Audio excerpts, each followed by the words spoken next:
I watch all their videos and I read thousands of comments.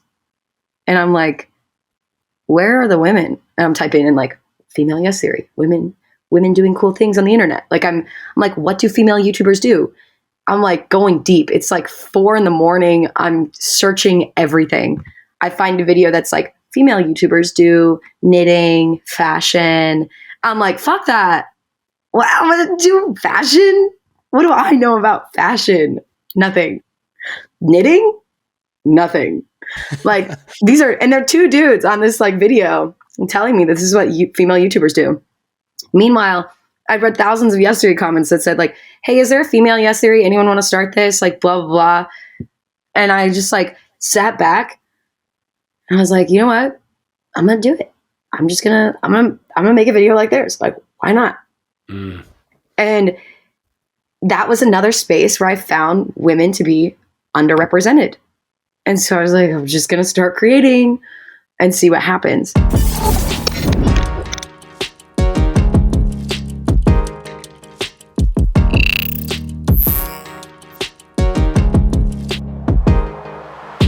Ladies and gentlemen, welcome back to It's the Bearded Man podcast with your favorite, the world's favorite bearded man, Bobbbaaaay. Each week with our guest episodes, I try to put the spotlight on someone who can help us stay on track within our own personal goals and aspirations. She's a content creator helping us inspire to try new things. In the past, she's learned how to jump on the world's largest trampoline, what it's like to party with NFT and crypto guys. She's even yo-yo'd with a world champion. Also, there's a list of other things she's done. She's danced on stage with Steve Aoki. She snuck into what was Staples Center at the time, now Crypto.com Arena. And she's even gotten into the Golden Globes. I don't know how she does it, but she always finds a way. And that's what I love most about this woman. She puts her eyes on the prize and she gets what she wants. There's always a way to get there. Today on the podcast, Brooke Johnson. Oh, how we doing? What an intro. So good. So good. I could have spent the next 20 minutes just going through everything you've done in the last probably 2-3 years. So I try to keep it short, simple, and right to the point. Yeah. Wow. Sometimes I never hear what I do. I just like the other day I categorized all of the things that I've done. And I was just kind of like, that's kind of a lot of things. Yeah. Well, isn't it crazy? I mean, what happens is as you are somebody that is always just grinding, doing the thing, that it's not until you hear it out loud or slow down and look behind you and go, look how far I've come in 2 years or 3 years. We just as grinders and builders and content creators just are always looking forward to the next podcast, to the next TikTok piece, to the next YouTube. But when you take a moment to like prop yourself and like, yeah, like I should be proud of myself. Like, look at how far I've come. It starts to like re-inspire you. And it feels like it just adds more fuel to the tank for you to keep going. Big facts. I feel like I cut the rearview mirror a long time ago. Just stopped looking back. I like that. So I love how you've branded yourself as the CEO of trying new things. Where does this inner curiosity come from? Yeah. So I started on YouTube when I was just like, oh, like, let me copy kind of the yes theory guys and see like there's no women doing what they were doing. And so it's kind of like where my journey of trying things started. And I guess I can take you on 2 different narratives here. I can take you on the YouTube narrative or like the full TikTok swing narrative where I just decided to become the girl who tries everything. Yeah. But I'll do the TikTok one. It's a good one. My best friend a few months ago, she called me and she's like, I'm so sad. And I was like, okay, like what's going on? She's like, didn't get into med school, didn't do that. Like, I'm not doing the thing that I wanted to do. And I was like, okay, well, now it's time to pivot. Now it's time to change and shake it up. And I was like, she's like, well, I just don't know what to do. I was like, okay, try everything. She's like, what do you mean try everything? I was like, everything, anything that anyone talks to you about, just say yes to and be like, yo, can I try that with you? Like, can I come with you next time? Just keep throwing like darts at the wall and be like, yo, I'm gonna try this. And she's like, I don't know how. I was like, okay, cool. So I was like, well, I'll make a TikTok. I'll make a TikTok, 3-part TikTok to see like how to learn something and try something. And so I hit up a friend and was like, can you teach me how to roller skate in the skate park? She's like, absolutely. So we went out, I did this video, and I post it and then I send it to my best friend, and she's all the way in Colorado. I was like, this is how we try new things. We just send it. And she's like, okay, cool. Next morning I wake up, I have like 1.4 million views, and I'm like, I'm onto something. Off the first video. You literally just made, the video is purely made to help her put it out to the public. Let's just see what happens on TikTok. And does 1.4 million. Yeah. Yeah. And I was like, okay, I think this is a thing. Like, I can do this. And I was like, I'm going to try something else. And then I just kind of started like trying. I was like, I'll try one thing a week. Why not? Like, why not learn something new every week and just make a story about it? I think like I was so caught up in this space of like finding my brand as a creator and becoming like this character on the internet before I found this thing. When I realized like what I'm most good at is putting myself in situations where I find confidence in my vulnerability. Like that is like my biggest strength as a human being. Like I'm really good at just going out there and being like, yo, can I have a job? Yo, can I work for you? Like, it's just kind of how I've survived throughout the years. And then I started to realize like, this is a narrative that I can post online and share with people and inspire them to try new things and to step out of their comfort zones. And that's where I started to like become this like self-proclaimed like CEO of trying new things. I want everyone to be a CEO of trying new things. Just because there's so much opportunity to do it. I know. And that's what's amazing is that you're approaching it for her as like, just throw a bunch of darts at the wall and see what sticks. That's very much how I've gotten to where I am in my life, where you've gone. And it's so funny how like when you get through that resistance and those like inner conversations about like, well, what if I fail? Well, this is scary. Like I'm going to fall on my face. Like I'm going to pick up the guitar, but I'm not going to sound like John Mayer. So why am I wasting my time? Like when you can cut through all that inner noise and just start deploying action, you then start to find the things you really like to do. And from there, it opens your mind to what could be possible. And like you're saying, you're like struggling with this narrative of like, who am I in the world of content creating and on the internet? But all you really should be is just your most authentic self, just at a larger scale because of what you're sharing with the world. So I think that's a really good shift, that it's clearly working for you. And I also think this has always been you. Like this is just Brooke Johnson, who I had met a couple years ago, and even seeing like some of the YouTube stuff, you just evolved, and now it feels like you've just gotten very clear and narrow about what you are supposed to be sharing with the world. Yeah. It's the first time I've ever felt really clear.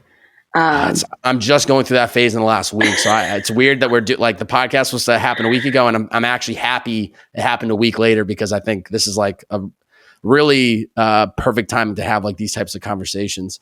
What would you say is the mindset or skills you've had to learn that are necessary for going from a beginner of something to then a master, or at least just getting through that beginner stage, which sometimes can be the biggest hurdle of it all? Yeah. Wow. I would have to say it started when Brandon and I started the longboarding tour. We were teaching people to skate. Pardon me. We were teaching people to skate, and these new women would show up, and they'd be like, oh my God, I'm so sorry. I have no idea how to skate. Like, I'm going to be so bad. And they would announce themselves very loudly to the group. And then when we would do group introductions with names, they would be like, hi, I'm Lisa. And I'm like, oh, okay. Like, what is this? Why are they so timid here? Like, what is going on? But they're so proud of not being good at something. And as I would teach these women and different people, but I would see this prominently in women, the apologetic learner is what I think I'm going to coin it as. They show up and they're sorry. I'm like, why are you sorry, girl? Like you have this ability to learn. You're an amazing learner first, before you walk into any room, regardless of what you know, what you do. You have the capability of retaining and trying. So let's lead with that. Let's cut the apologies and start leaning into, I'm a great learner. Next time, I'm going to take it step by step. And when I mess up on something, I'm going to really focus on, if it's in the space of the skating realm, like my foot position. this next stint, I'm going to work on my foot position. Then after that, I'm going to work on like my posture on the board. I'm going to work on this, this, and this. Giving yourself small challenges to complete within a larger lesson is what I think it takes to first break past that barrier to becoming a master. So mastering failure is essentially like what you have to learn to become a master. It's like, you're going to look stupid. When I learned how to do a handstand on my longboard, my hands were on my board, and then I would stick my ass up in the air and I would hop around and push it with my hands. I looked like a 3-year-old kid with their hands up in the air. Like, and I was in the middle of like Venice, just like face down, ass up, like trying this. And I was like, what am I doing? But I didn't care. Cause I was like, I'm going to be the girl who can freaking handstand on a longboard. I don't know where I came up with this idea, but something just clicked. I was like, this is how I'm going to completely differentiate myself from any female skater out there. Yeah. I'm going to go upside down. Why is it that we do that though? Like when we're about to try something for the first time, we kind of like, it's like us talking to our insecurities. Like I'm not going to be good at this. Like that, the ability for us to then say like, I'm excited to try this, or, you know, yeah, I don't know. You have to almost like build that internal conversation to hype yourself up. And it's not like coming off as cocky or overconfident, but when you go in with a different mindset and you go in with like, I'm excited to try this for the first time versus I'm not going to be good, I think you end up having two completely different results because it's just, you're tricking your mind to think differently, which then I think just ripples into how much you actually make progress within that given session or moment. Yeah. I think this apologetic mindset, I still have it. Like every time I try something, I'm like, oh shit, I apologized. So you're aware of it though. I'm very aware. And I'm like, okay, change that mindset. But where it comes from is this precedent that we set for ourselves of perfection. So we're like, oh, I have to be perfect. Like this is the level of perfect and I'm down here. So I have to apologize my way up to perfection. And then once I get to this, like the baseline, I can stop apologizing. So that's fun. I'll go for it. No, please. I don't know what I was going to say. I didn't mean to cut off, but it's so funny where there's just no such thing as perfect. I once thought that perfection was this end destination that I'm eventually going to be the perfect podcaster, the perfect video creator. It's always a work in progress. And I love seeing people like a Casey Neistat or even Cole Bennett, who's a major music video director, like now using like an iPhone to shoot a full music video just to show people you don't need high equipment. I mean, these are just in the creative sphere, but yeah, there is no such thing as perfection. There's the ability to show up as the greatest version of yourself today, and then you're going to learn some things today, and that next version of yourself is going to be more perfect, but you're going to it's always a work in progress. So anytime I hear perfection or like failure, I'm just like, I get a little dance inside of me because I used to be resistant. I don't want to fail, or this isn't perfect enough, so I can't put it out there. It's like, throw this shit at the wall, see what happens. Literally, right? Failure is a fuel to your success. Like the more times you can fail, the more times you can figure out how to succeed. Like I think of it as a puzzle. Like you're looking at a puzzle and you're just like, you have all these pieces and you look at this one and you're just like putting it around on the table, kind of placing it. And you're like, oh, I guess it's going to fit there after like 20 minutes of trying to put it in the right place. Like that's okay. You found the place where it goes, but you've learned that it doesn't fit on this half of the puzzle. So, okay, cool. Like, let me move to this half. Like, so I think like there's so much power in being confident in failure. And that's where like what I'm trying to get out on the internet is finding confidence in our vulnerability. And like failing is so vulnerable.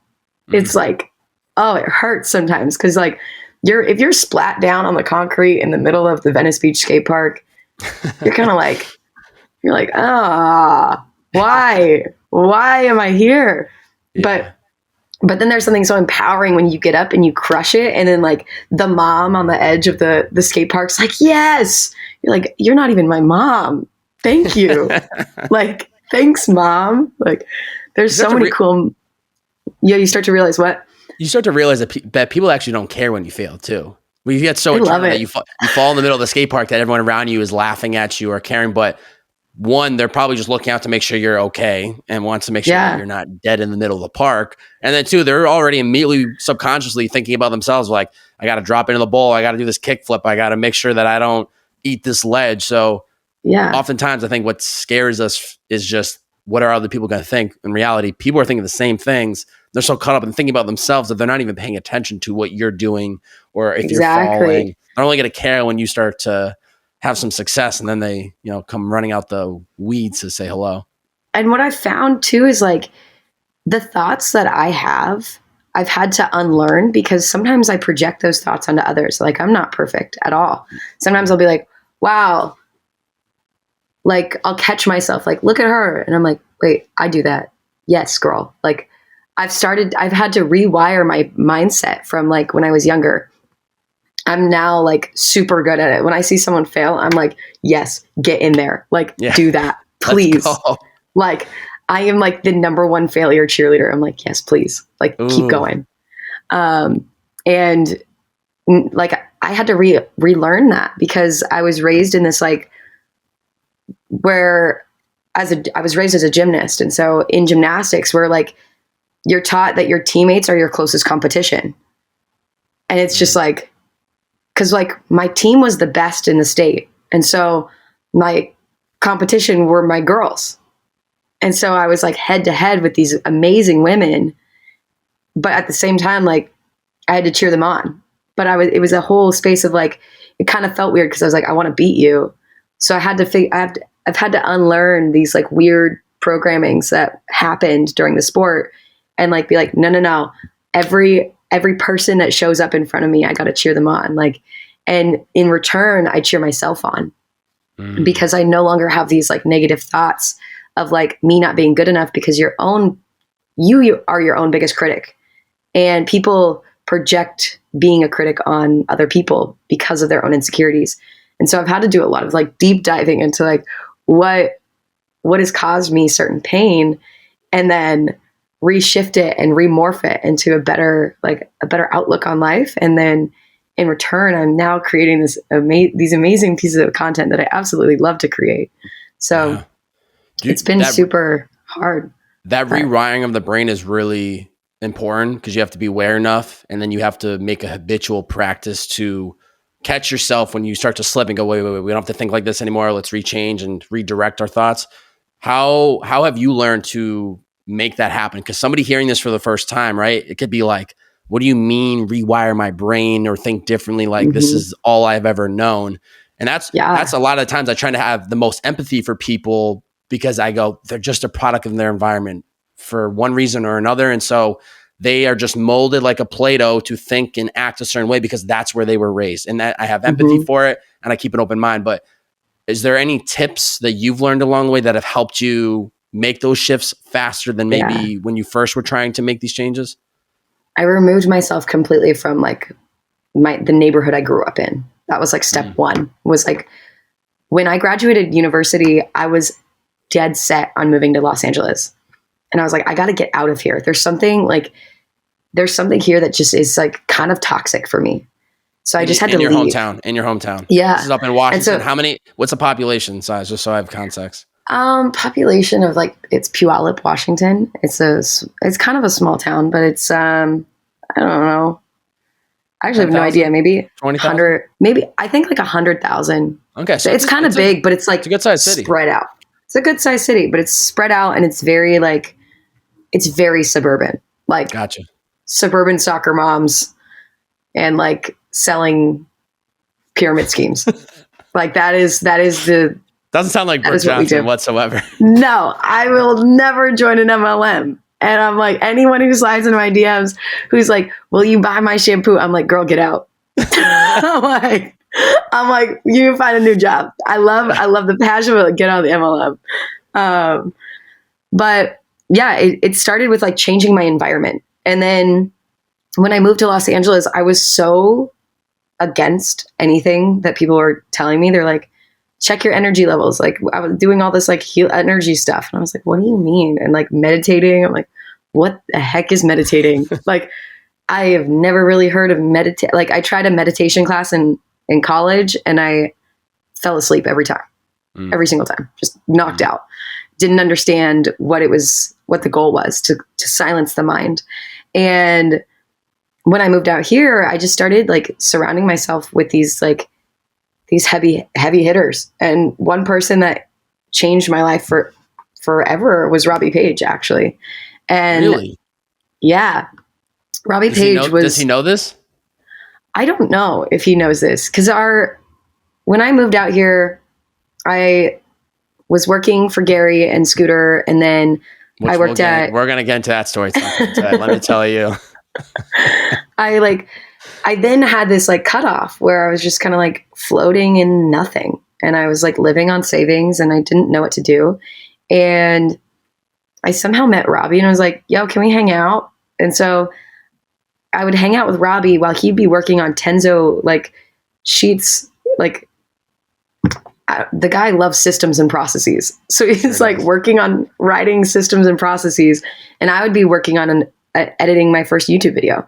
And so I'd be sitting in his little bungalow hut thing in the back somewhere in Venice. And he'd be cranking and I'd be cranking. And it was the first time I experienced like someone who believed in me a little bit more than I believed in myself. And someone who was willing to sit with me and be like, no, I don't like that. That's not a good voiceover. This is how you have to look at this other voiceover. He kind of taught me how to be a creator. And he's like, he wasn't even a YouTuber at the time. Yeah. But he pushed me in this way where he just like, one night we were sitting there and I was like, Robbie, yo, the Golden Globes are happening tomorrow. And he's like, you should sneak in. And I was like, really? Like, you think I should sneak in? Are you kidding? And I was like, I'll post this photo and if it gets 500 likes, I'll sneak in. The photo got 350 likes. I still snuck in. And I was like, I got to do this. And immediately started like Robbie's like, you got to go. You got to go. Come on. And he was just like hyping me up so hard. And I had never experienced that kind of friendship. And I started to look up to him a lot and realized like the people I surrounded myself with were the people who helped me change my mindset. My mom always said, she's like, the people you hang around with will show you who you are. And not that I can even hold a torch to Robbie Page. But I started to put myself in the room with these people who inspired me, who inspired action in my life, and who inspired a better mindset. And I started to learn from them and take tools from them and add them to my tool belt. And so that's kind of how like I think changing your mindset is like checking the people who are in your inner circle. Because if they're doing nothing and they're just sitting on the couch and Cheeto munching, like, get out. Yeah. Like if you don't resonate with the Cheeto munchers on the couch smoking a joint, like, get out. Yeah. Like that quote by Jim Rohn's, you're the average of the 5 people you spend the most time with. Yeah. Yeah. And it changed my life. The moment I was alone and I had to find people who believed in me and like find people who pushed me through their actions, that's when all my shit started to change. And I'm still not perfect, but I've been able to cultivate this incredible network that just inspires me daily. And that's what keeps me going. Is like, I know when I wake up in the morning, I know there's someone like, yo, Brooke, like, I don't want to let anyone down. And the last person I want to let down is Robbie Page, because when my video hit 5 million, I didn't even know. And I saw you guys out at a party and Robbie was like, yo, did you see your video? And I was like, what do you mean? And he had messaged me and said, congratulations. And I was just like, wow, that like meant the world to me, because he's someone who's inspired me and doesn't even know it, because he's like a really good friend. But to know that he checks up on me and to know that he checks up on my work, it meant the world to me. That's amazing. And like, that made me like want to step on the gas 10,000 more %. And that was just like an electrifying moment for me. So yeah, for those listening, Robbie Page is my roommate. I've talked about him many times on this podcast, just for context as to why I'm so intently listening with about Robbie Page. But what I think is, I was just talking to somebody yesterday about this too, and I have to remind myself, is there's certain people in my life that I come across that have these profound impacts on me. Small conversations, tweak of a mindset, even last week it happened where I was just like so widespread on like, who do I represent as a creator? 1, 2, 3 conversations. And I was like, boom, it all gets clear. And it's these little moments along the way that you don't know when they're going to happen. You don't know who they're going to be with, but you just have to be open to receiving it when it does happen. And then what's crazy is that, like you're saying, like he might not even know how much you've impacted him. There are people that have impacted me so much that I've tried to express it. I don't even think they even fully understand it. And similarly, I would say for you, for sure, these people that are watching you from afar, you're impacting them. Like if there was an easy way to take a vote of all the views you've ever gotten in your creative career and how many people of them have actually taken action because of something you've created or posted about, I would argue there's a lot of people out there. So it's, Ben Nimpton talked about this on the first podcast I ever did with him back in 2019. I love him. When he was doing Buried Life, he was like, we thought it was selfish to follow our passions and to follow our dreams. But in reality, it's actually not, because by you doing that, you then inspire others to do the same. And so I think you're definitely leading by example and doing that for anybody that's listening today and anyone that's following you from afar. I had a crazy moment because I just came back from VCon, Gary V's conference in Minneapolis. And you were the first person to ever recognize me from anything. I'll never forget that day. Complex Con, baby. Tell the story. For context, Bobbbaaaay, I was like working at this Complex Con booth. And this guy walks up to me. He's like, yo, you're Brooke Johnson from the Gary V podcast. And I was like, who are you? And he's like carrying a camera as his kid following him. And I'm like, oh my God. Whoa. This guy knows my face. I'm freaking out. And we still have that. I think there's still that clip somewhere on the internet. There is. But you were the first person to ever recognize me. And when I went to VCon, I got recognized over 10 times for the first time in my life. Wow. In like the same place. And it wasn't because of the Gary V podcast. People were like, I love your content. I've seen your stuff. And I was like, for the first time I was being recognized for the work that I have been doing. And then there were some OG fans who were like, oh my gosh, I've been following you since Gary. I love your shit. And that was dope. But it was fascinating to know that there were people who've just seen my content. And I was like, it's working. Oh my God, what I'm doing is working. Because as a creator, you're creating alone in your room and you read these comments on the internet and they're like, oh my gosh, thank you so much for inspiring me. And you're like, yes. But when you see someone's face and emotion behind what you've done for them, I could die tomorrow. I'm happy. Yeah. Like that blew my mind because I'd never seen that before. I'd never seen people be like, oh my God, I like you for you. And I like what you're doing. Please don't stop. Yeah. Like having someone tell you, please don't stop because you're changing my life. A, that's a lot of pressure, but B, it's like also a lot of fuel in the tank. I'm like, we're bringing it. We're going bigger. We're getting more. Like, let's go. We're getting a bigger tank. We're going to fill it and we're going to go further. Like, let's go. I'm so about it. Yeah. And so I just like, that was wild. Like you were number one. I'll never forget that day. Wow, that's so But then to have like 10 people was like, I was shook. It just shows you with how truly you are impacting, because numbers are one thing, but to have actual people come up and tell you exactly how you're impacting them, that is a whole different ballgame that I've even personally felt in my own life in the last 2 to 3 months just because of TikTok alone. So that's been like a similar feeling of like you're literally like pouring fuel on the tank. So thank you very much. More content to come, but we're literally now a blazing fire because of this. Yeah. Quick break from today's episode, and then we'll get right back to it. Today's episode is brought to you by the greatest hydration brand in the world, Liquid I.V. If you're watching visually, I have my 3 most favorite flavors. We've got tangerine, we've got watermelon, we've got grape. Even if you're not watching visually, you can probably hear and think, just through hearing, you can probably visualize these amazing flavors. If you head over to liquidiv.com, use my promo code TheBeardedMan, all one word, it'll get you 25% off every single order. This product is a game changer. It helps me operate throughout my day-to-day life of staying hydrated. I think that is so important to peak performance.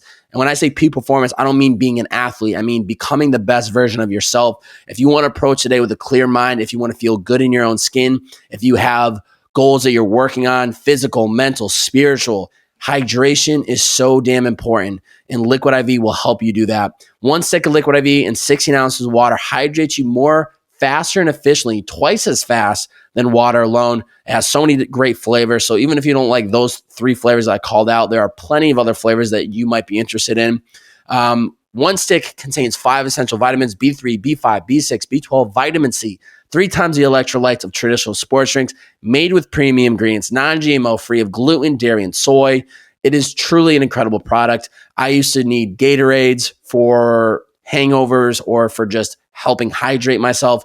No longer do I drink that. I only drink Liquid I.V for at least the last 3+ years, and it has been a game changer. If you would like to try Liquid I.V today, head over to liquidiv.com. Use my promo code TheBeardedMan, all one word. That's 25% off every single order. Once again, liquidiv.com, TheBeardedMan, 25% off every single order. Do yourself a favor, get hydrated. The hot summer months are coming, and you're going to be traveling and doing a lot of things, as I'm sure you are living your best life. Check it out, liquidiv.com, TheBeardedMan. The Gary V, in preparation for this podcast, because I remember listening to that podcast when it went live of you calling in. I went back and I re-listened to that segment a couple days ago. Wow. And I was like, this honestly might be, and maybe I'm saying this because I know you now and I've gotten to know you, but like that might be arguably my favorite clip of Gary V of all time because it's so iconic. For the context listeners, like this is in 2018. It's a Scooter Braun, Gary V Ask Gary V show episode podcast, and they're about to shut it down.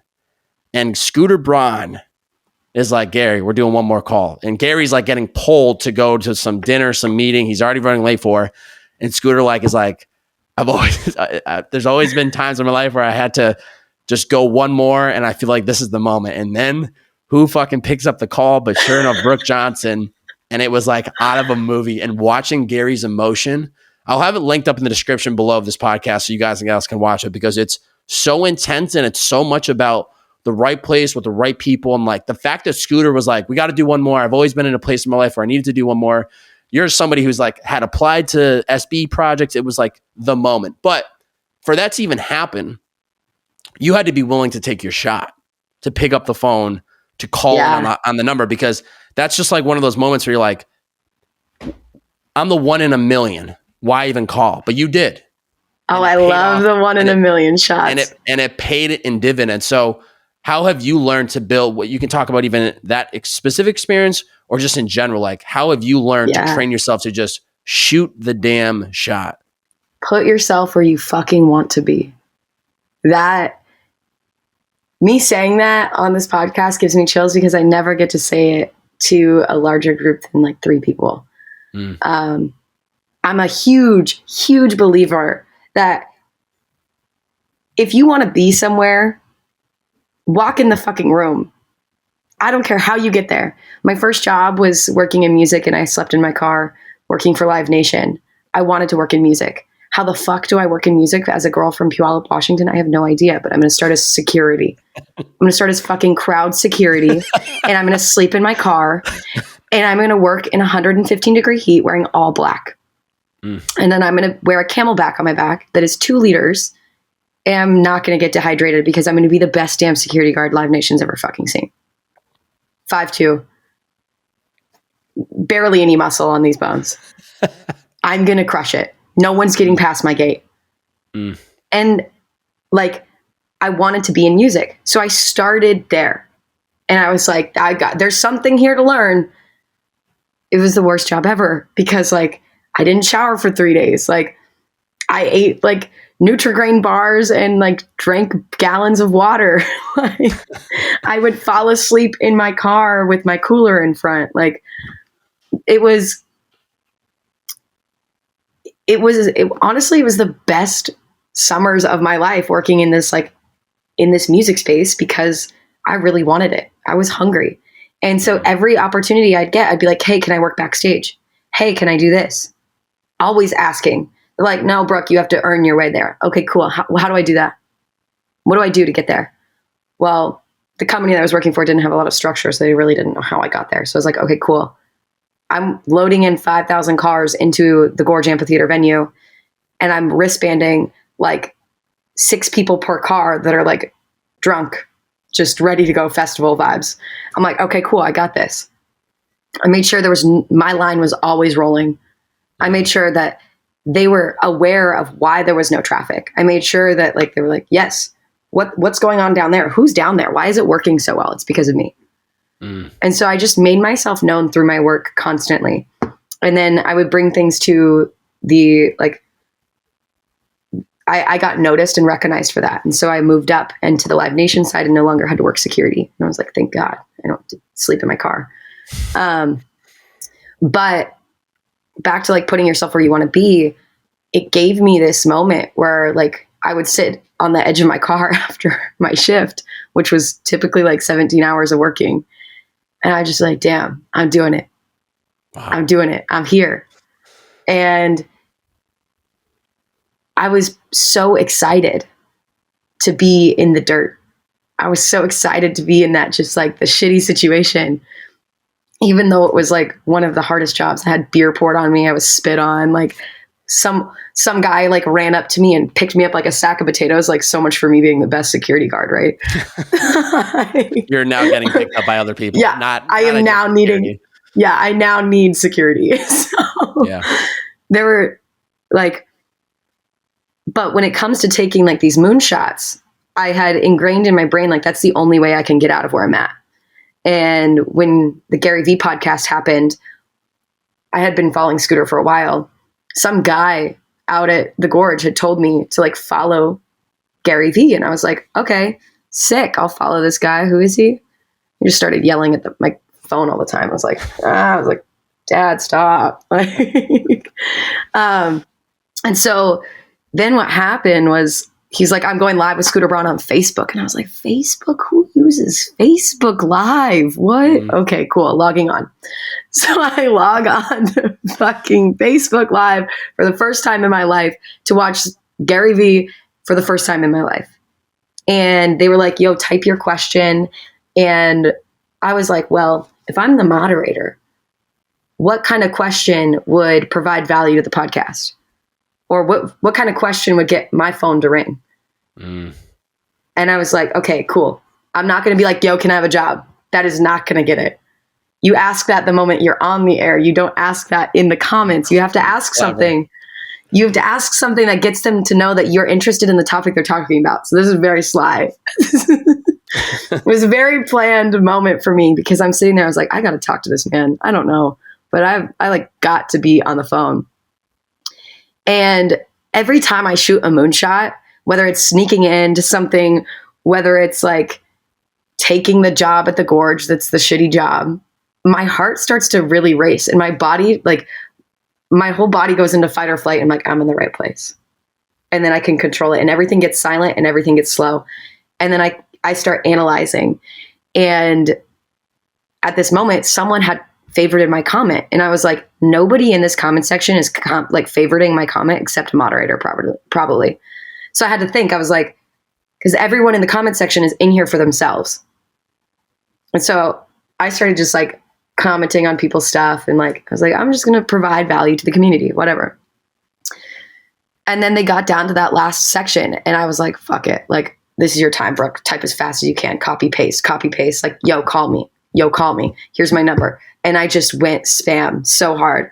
And then I look over at my phone and it starts ringing. And at that moment, I realized I had put myself where I wanted to be because the question I wanted to ask was not about representation and women in music. It was about, hey, how can I be a woman in music and work for you, Gary and Scooter? Like, that was the moment. Is like, how do we change representation and like for women in music? It's actually me asking to put myself in music. And so me asking them like, hey, I've been applying for an internship for you for a while, was me saying like, it's time to shake up the tables and put me in here. Wow. So as shaky as my voice was, I wish I came off more like cordial and like cutthroat. I was like freaking out. No, it was perfect. You couldn't redo that moment any more perfectly. Oh, I was in my bed, like I was in my parents' front room, and I had just gotten back from Los Angeles, crashed my cousin's car, like everything was rock bottom, and my mom was like, she's like, "Do you want me to help you get a job? Like, are you sure you don't want to work for Edward Jones, like the investment banking company?" I was like, "Mom, do I look like anyone in investment banking? No." And so I told her, I was like, "You know what? No, I think something good's coming. Like, I think something good's happening. Like, I'm really calm right now. And I know when, like, there's definitely a calm before the storm. And that's not just in nature, that's definitely in your body. So the moment everything feels like way too, like, calm when you're supposed to be in a storm is the moment something good's coming. And listen to that gut feeling, because every time I listen to that, something fucking amazing happens. Keeps happening. It keeps happening. That story is incredible, Brooke. I really suggest listeners to go watch the full video, because it was making me emotional watching like excitement and joy and seeing like two guys who are just extremely successful, like go out of their way to really like pay it forward and try to help somebody out. It's just such a beautiful moment that was captured, and it's amazing that that's the moment I learned about you. Fast forward Complex Con, fast forward to here we are today. You never know how the dots are going to connect backwards. It's just phenomenal to see the growth that you've had. But you did mention you wanted to be you wanted to not only work in music, but to represent women, which was, I think, something that's very powerful for what you stand for. And I think I'd read an Instagram comment or caption, excuse me, or maybe it was a video, but it was empowering women to challenge the status quo by living fearlessly. In what ways do you hope to lead by example for other women? Wow. Right now, I feel like I'm doing it. I feel like I'm in the space of like, I've always been like very fascinated with like female representation in places. The first place I identified it was in music, when I would be working backstage and I was the only chick. And if I ever walked close to a tour bus, Bobby, it was the worst, because they would think that I was a groupie or I was trying to get on the bus. Wow. I was like, I'm not trying to get on the bus. Like, yo, I'm 18. I'm trying to work. Like, and I had to like, there were moments where I was just like, please leave me alone. Like, please don't assume this. There were people who tried to fire me because they thought that I was like trying to become a groupie. I was like, a groupie does not pay. Okay. I'm here to make money. Like, if I want to be a groupie, like I'd be a really good groupie, but how much does a groupie pay? Like, no, I'm here to make money. I'm here to make a career for myself. And that was the first time in my life that I had experienced this, like, this lack of representation and lack of like female community in a space.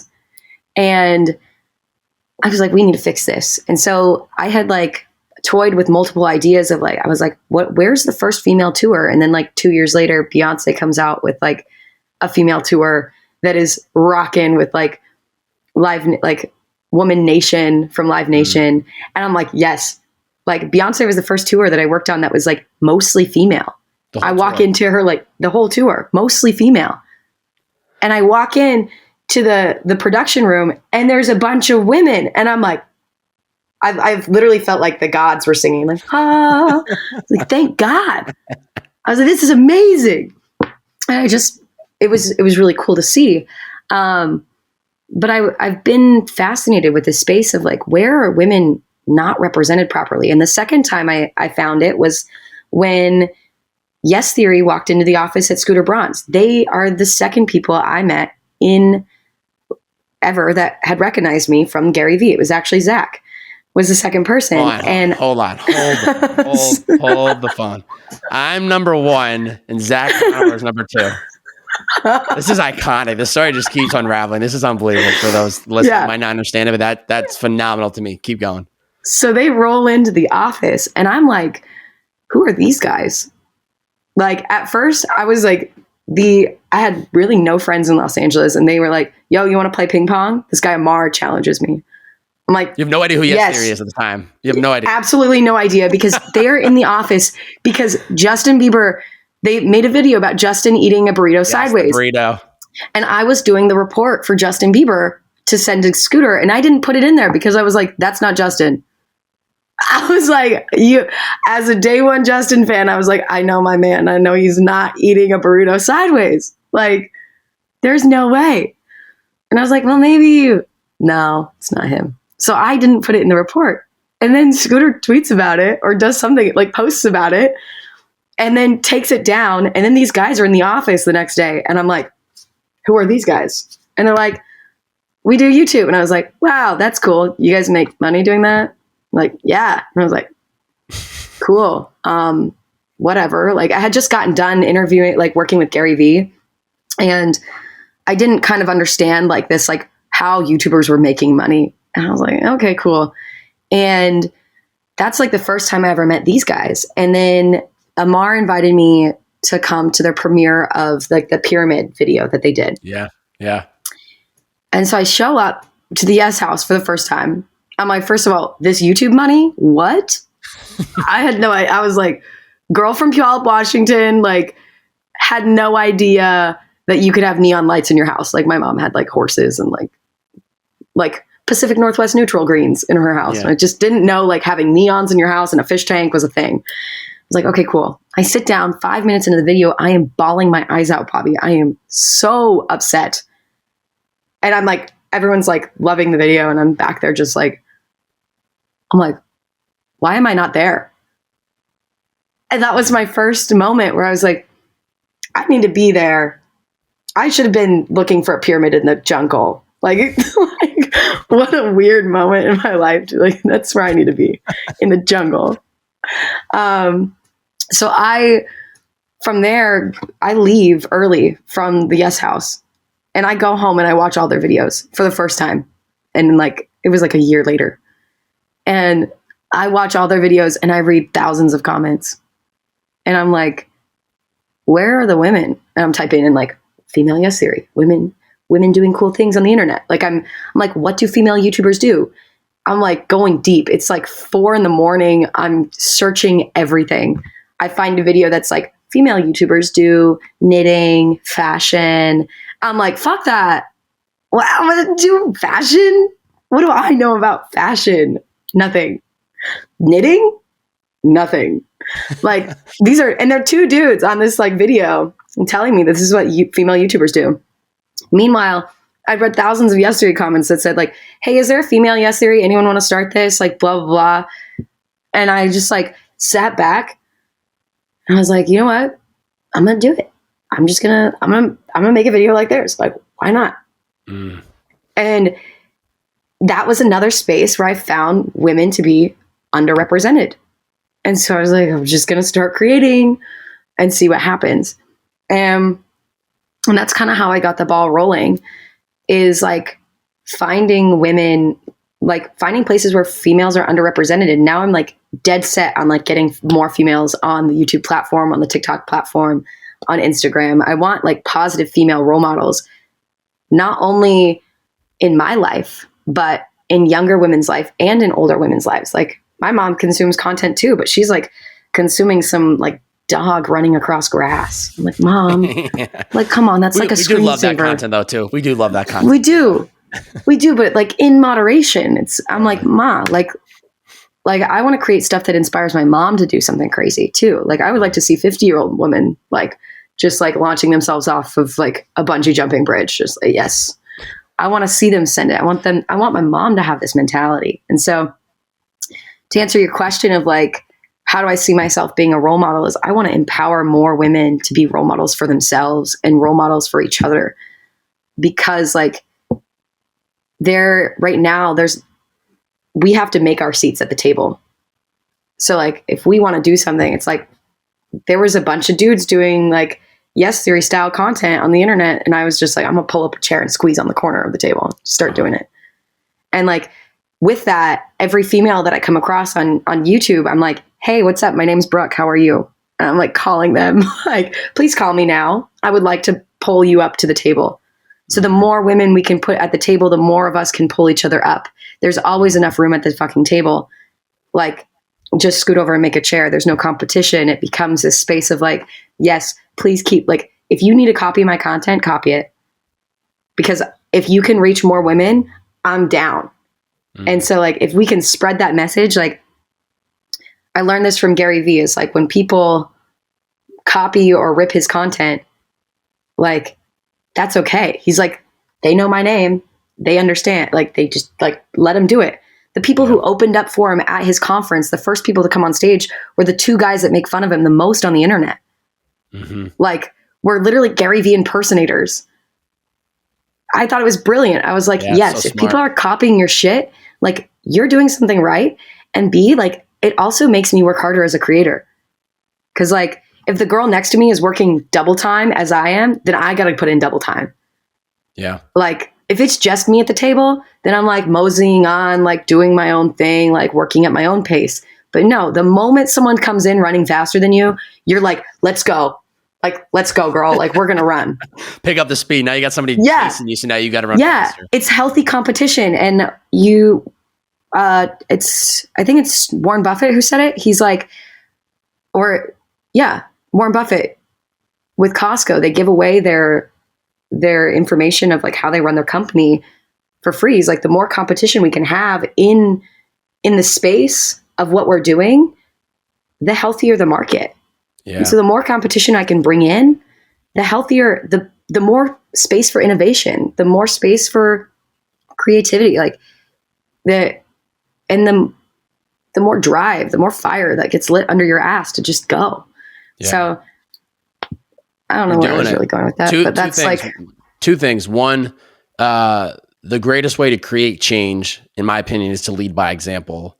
And you're definitely doing that with everything that you're projecting and sharing with the world and what you represent. So you're for sure living your true north of wanting to empower other women by you just doing what you want to do, which is follow that curiosity and sharing it with the world in these experiences that are for sure empowering women, but are also inspiring men to step outside their comfort zone and try new things. And then two, there are those times where you compare yourself, where you're like, are they copying me? And like, are they going to outrun me? And I always think back, you threw a Gary Vee quote, so I'll throw one right back. He always said, and still says, you don't want to tear down anyone's building. You just want to build the tallest building in the city. And I think that's so empowering, recognizing like it is healthy to have competition. It's actually good because you can learn from it. I seek fellow podcasters and creators and habit experts to learn from. And then I consume it all from all these different angles, and I make a little bearded man concoction, and then I spit it back out and I share with the world. And people are going to take it and hear it different than the other person and whatever that is. But I'm not worried about anyone replicating anything that I do, because the one thing you'll never be able to replicate is Bobbbaaaay, the bearded man, Bobby Hobart. You will always be second to me. So if I'm doing something correct, and it is, like Gary's saying, impacting people to want to create something similar, to follow my morning routine, to whatever it might be, I'm flattered, because that means I'm doing something right that's making you want to do something similar. So you're doing it. You're empowering other women, and you're for sure like just continuing to push yourself and grow, and it's impacting people. And it's only just started too. It's only just the beginning. I think those first couple of years for you, you're learning as your creator. I was a stumbling mess, bro. I'm still a stumbling mess, but like, but you're stumbling forward. Yeah. Constantly stumbling forward. Sometimes a little bit to the left, a little to the right. Maybe you do fall. I sometimes fall behind. I fall back, but then you get back up. It's a tango. Yes. It's a tango. Life's like a tango, right? Yes. You're still on beat. You're just moving with your feet. You're just moving and grooving. What's been one personal habit that has had the most profound impact on your life? Personal habit. I'm still trying to develop these, Bobby. They're always a work in progress. Don't worry. Writing, journaling.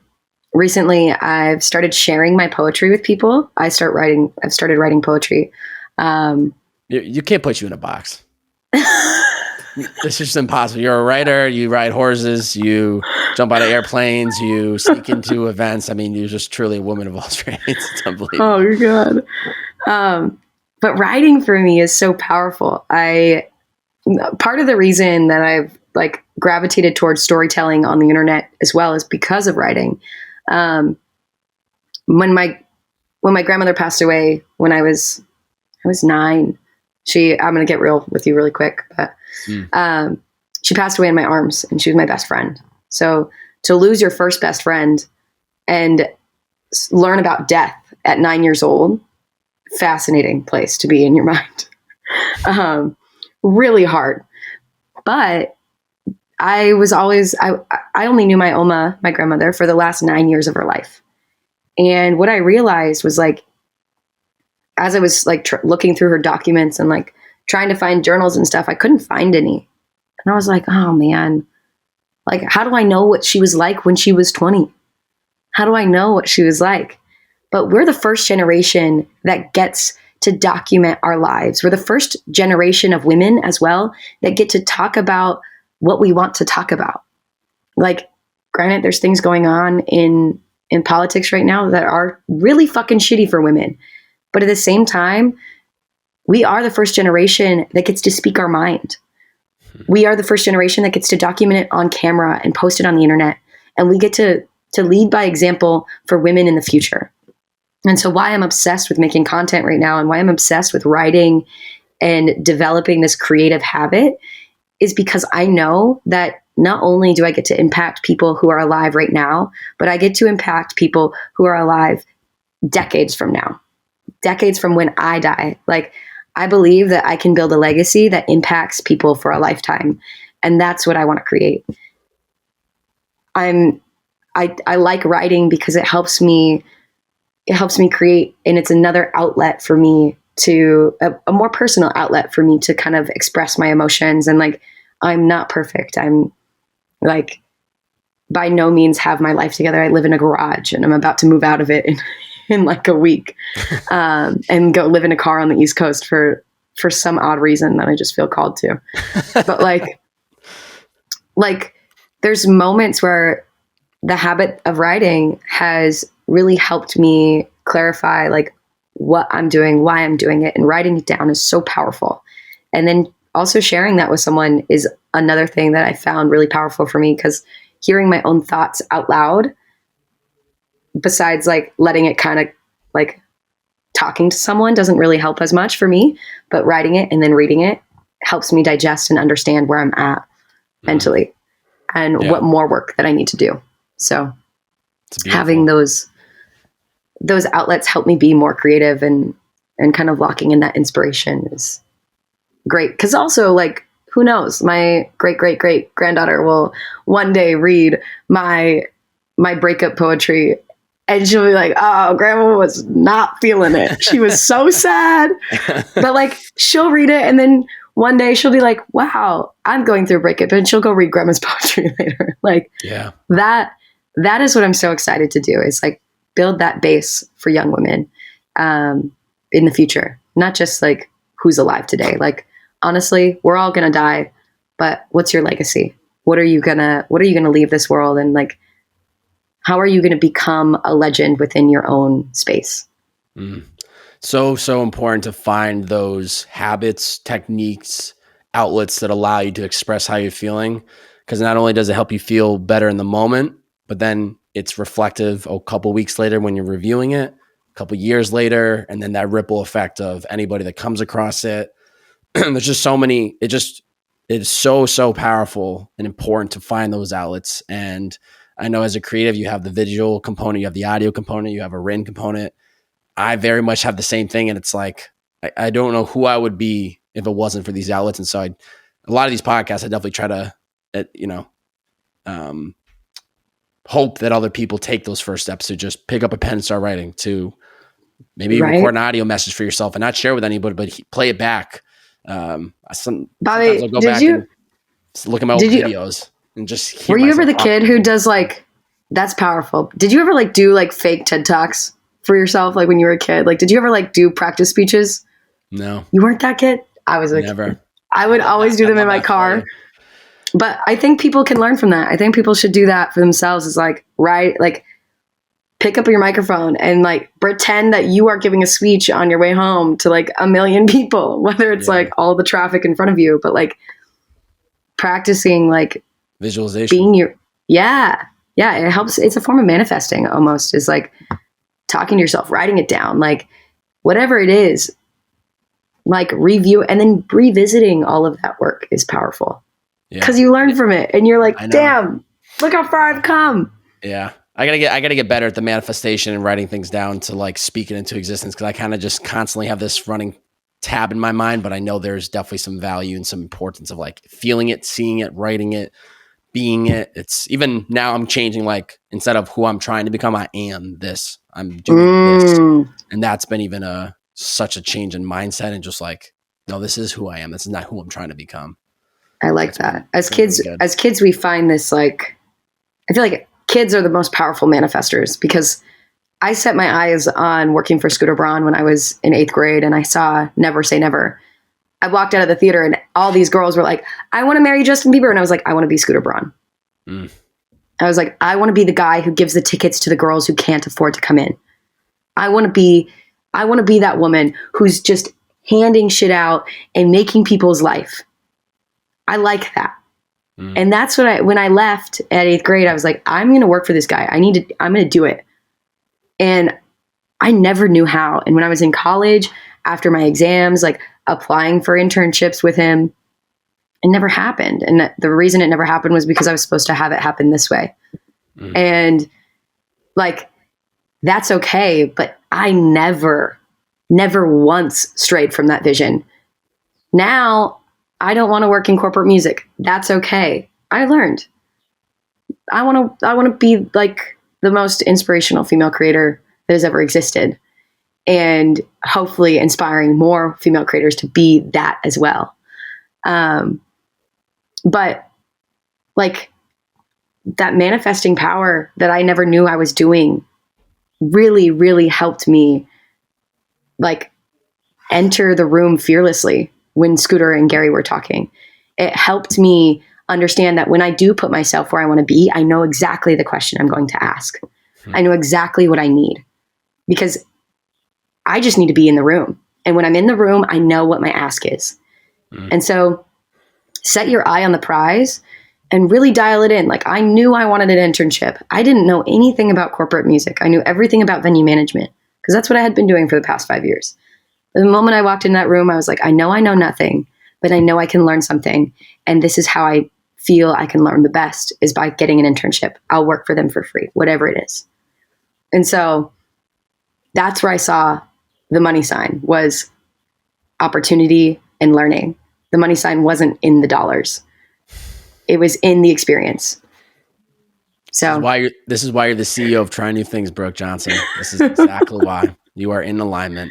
We're gonna get into the final 5. These are the stay on track 5 cues. Love it. Try to keep these just one sentence answer if possible. Number 1, biggest hurdle you've had to overcome in the past month. My living situation. I've had to figure out a more stable living situation. Obviously, I'm moving into a car on the East Coast, so that is less stable. But biggest hurdle is figuring out taxes and how to build a fully stable income as a creator. I am getting income, but it's so volatile being a creator. You don't know. You can make 10 grand one month, you can make 0 the next, or for the next 5 months, you know? So the biggest hurdle is building a sustainable process and system that allows me to continue to create at the volume and scale that I want to. Love it. You're going to get there. Question number 2. If you could go back and tell yourself one piece of advice at any point of your life, what would it be and when? Probably my 7th grade self. I would tell her, you are beautiful. You have the most beautiful hair. And you are powerful. That in of itself is powerful. It's great. I love that. Question number 3. What's an area of your life you need to put more effort into? My morning routine. I need to ramp that up. Definitely can help you with that. We can chat after. Question number 4. What is the first step that anyone can take to get back on track of their goals if they've fallen off course? Someone told me that making a decision, when it comes to making a decision, you have 5 seconds to make a decision. And when you think of something. So say you want to get up and go to the refrigerator and grab a strawberry. You think about that in the first 5 seconds. If you don't make that decision to walk to the fridge, you won't do it. So if you want to do something and you're feeling complacent and you think of it, challenge yourself in those first 5 seconds to get up and go do it. Because if you don't, you won't. It's powerful. Last and final question for you. Someone's listened to the last 61 minutes of this podcast. They finished listening to this podcast today. What is one challenge you have for the listener after they finish listening to this podcast? When you're done listening to this, please go try something you've never tried before. That is the most powerful thing you can do for yourself. No matter how old you are never too old to learn something new. Sometimes risk is a little higher. Just wear more fucking knee pads. like look like an Iron Man prototype and go out there and fucking try it. Like, I don't give a shit. There's no excuses to die without trying the things that you want to fucking try. An Iron Man prototype. Brooke Johnson, you are a one of a kind, beautiful, unique individual for everything you represent, for all the energy you put out into the world. It's been incredible to see your growth from, I hear you on a podcast, I meet you at Complex Con, and then over the last couple of years, just seeing like you navigate your own creative journey and growth. And it's always a evolving process, right? You made the comment about like you thought you wanted to work in corporate music. You got there, you realized it's not the thing you want to. So now you moved on and you're on this new path. And, you know, I think it always evolves, and the vehicle changes, and the direction we go changes, but your ability to give yourself that permission to make these changes, to try the new things, is what I think you lead by example on the most. And I think that in of itself is one of the greatest lessons and learnings that people can take, is because whether that's in your fitness life, whether that's in a career, a relationship, you're not in the right position, you don't like where you're at. What's the best way to get out of that is to try something new. And it can be uncomforting, it can be scary, it can be overwhelming, but through it all, you end up learning and growing the most. And so you're just doing a phenomenal job of it. Big fan of you, and really, really stoked to have you on the podcast here today. Thank you so much, Bobby. I appreciate you. I'm proud of you too, man. I've seen you. Wow. We started at the bottom, bro, and we're now in the middle. Yeah. We're not even in the middle. We're like, we're getting to the middle. But like, yeah. I'm so excited to be your friend in 20 years. Yeah. Because love is mutual. Like we got a world, we have an amazing community around us here. And I'm so blessed. I'm so blessed to be in the room with some of you. Yeah. So I very much feel the same. Ladies and gentlemen, if you enjoyed this episode today, please screenshot it on whatever platform you're listening in on, whether that's Spotify, iTunes, YouTube, you name it. Post it to your IG story. Tag Brooke. She's at Brooke Does Everything. That's Brook. I forgot to write it. Is it E right after? Did you get full Brooke? Definitely an E. Yes. Cool. I don't know why I mistyped that. My apologies. Definitely. It's at Brooke Does Everything. That's Brooke does DOES everything EVERTHING. Tag her. Brooke Does Everything. Tag me at Bobbbaaaay. That's BO, 3 B's, 4 A's and a Y. Share the podcast in your IG story. Let us know, what was the biggest takeaway? How did this episode change your perspective? I'd be very curious, based on everything that we've talked about today. What did you learn from this episode? That is how we know how well this episode resonates with you guys and gals. And if anything, let us know what's that one thing that you're going to try. Linked up below, I will have Brooke's TikTok. That's definitely something you need to check out. Also her Instagram and YouTube there. Is there anywhere else I should be sending the listener after listening to the podcast? Nah, just DM me if you have any questions. Let me know. Awesome. Yeah. Brooke Johnson, thank you for being on the podcast. Thank you, Bobby. Ladies and gentlemen, it's the Bearded Man Podcast. See ya.